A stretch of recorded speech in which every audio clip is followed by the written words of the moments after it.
Country के अंदर ना कोई इंग्लिश चैनल हो, ना इंग्लिश अखबार हो, और ट्वीट भी उर्दू में करना पड़े, तो आप बिल्कुल तालिबान भी शर्मिंदा है आपको देख के, तो वो भी शर्म आ जाती है उनको।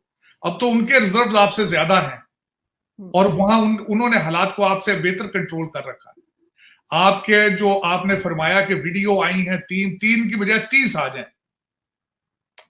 कहने वाले जो है वो कहते हैं ये सब जाली, कहते सब फराड है, ये सारी कट पेस्ट हुआ है। वो कहते हैं मरियम नवाज की सारी वीडियो ठीक है, परवेज रशीद साहब की सारी वीडियो ठीक है, हमारे अमीरुल मोमिनीन के कहते हैं ये सब प्रोपेगेंडा है, ये सब प्रोपेगेंडा। हम बुजदार वापस लाएंगे, मुराद सईद को लाएंगे, यहां पे फिर वाडा साहब आएंगे, यहां पे हर साल 25 तो चीफ मिनिस्टर चेंज करेंगे, हम सारा करेंगे।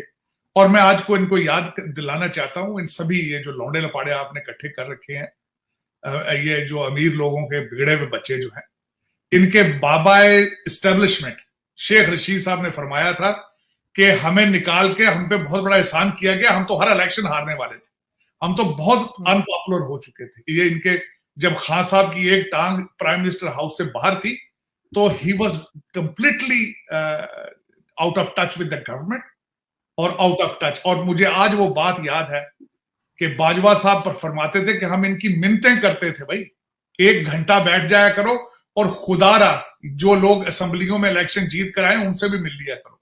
ये जो बाहर से लौंडे लपाड़े ला के टेबल पे तुमने अनइलेक्टेड बिठाए हैं, ये हुकूमत ये चला रही है, कुछ शर्म करो उन लोगों का भी जिन्होंने वोट लेकर आए। वोट तो खैर मैं 2018 के इलेक्शन पे बिलीव नहीं करता, बिल्कुल BRT पे प्लेटों में रख के इनको लाया गया।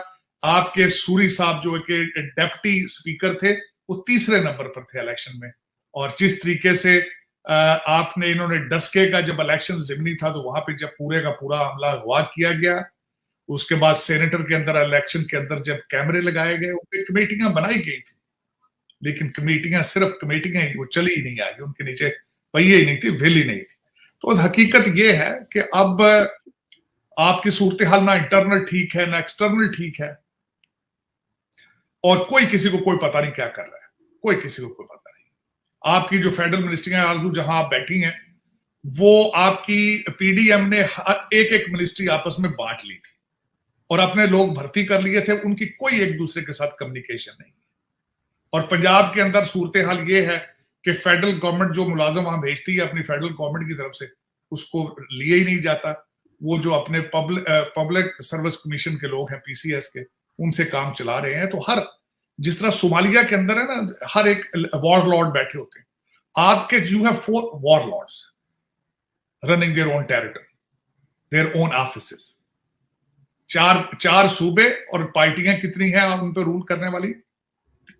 दो सूबे तो PTI के पास है, एक जरदारी साहब, दो सूबे इमरान खान साहब के पास है, एक सूबा जरदारी साहब के पास, और एक सूबा जो है वो मेरे ख्याल एस्टेब्लिशमेंट के पास, वो भी तो पार्टी है ना, सियासी पार्टी है वो भी।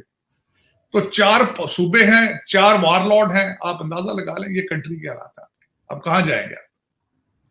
तो सर ये पंजाब के चीफ मिनिस्टर को क्यों बदल रहे फिर, जिस तरह से यहाँ पे काम हो रहा है? पंजाब पे वोट ऑफ नो कॉन्फिडेंस, पैसे बहुत बनते हैं इसलिए बदल रहे हैं। ये पैसे की लड़ाई है ना। बलूचिस्तान के चीफ मिनिस्टर पे क्यों इतनी लड़ाई नहीं होती? वहां पैसा कोई नहीं, लड़ाई तो सर वो रीजन है सर, जो परवेज इलाही साहब ने इमरान खान के साथ जब बैठे थे, जब उन्होंने जनरल बाजवा को कुछ बोला था तो उस पर नाराज होकर जो इंटरव्यू दिया उसका रिएक्शन है, वो वजह नहीं है। क्योंकि जब खान साहब उनको मीर जाफर और मीर सादिक कह रहे थे तो फिर क्यों नहीं गुस्सा आया इनको? ये गुस्सा एक रात के अंदर एक स्टेटमेंट और एक और स्टेटमेंट आ चुकी है कि खान साहब ने एक ट्वीट की है कि उन्होंने कहा कि ये जब मैंने स्पीच दी उसके घंटा बाद मेरे साथ गप्पे लगाता रहा, हंस के बंदा, ये पता नहीं जब गया तो हालात खराब हो गए। हाँ, हो सकता है बाजवा साहब की कॉल हो, उन्होंने कहा तो था कि बाजवा साहब ने कॉल करके उनको कहा कि भी आप साथ बैठ के मुझे गालियां निकलवा रहे थे, लेकिन गालियां खान साहब तो उनको बड़े अरसे से दे रहे हैं बाजवा साहब को।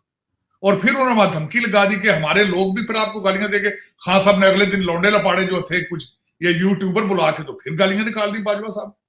बल्कि उन्होंने कहा है कि मैं करता रहूंगा और जब मैं वापस इख्तिदार में आऊंगा तो फिर ये करूंगा वो करूंगा। उन्होंने तो अगले दिन भी यही किया। तो दर हकीकत इस वक्त अगर देखा जाए तो खान साहब ने अगला इलेक्शन लड़ने का मूड बना रखा है करप्शन पे और इकोनॉमी पे, और जो नून लीग है वो बयानियां ढूंढ रही है। उन्होंने बयानियां ढूंढने की कोशिश की है कि इंडिया के खिलाफ जाए, हम दहशतगर्दी के खिलाफ जाए। तो ये अपने अपने बयानियां ढूंढ रहे हैं, अगले अगले इलेक्शन की तैयारियां कर रहे हैं। हालांकि इलेक्शन में एक्शन को नहीं होने, उसकी वजह यह है आपको आपके पास खाने को कुछ नहीं, इलेक्शन किस चीज से लड़ेंगे आप, किस चीज से कराएंगे।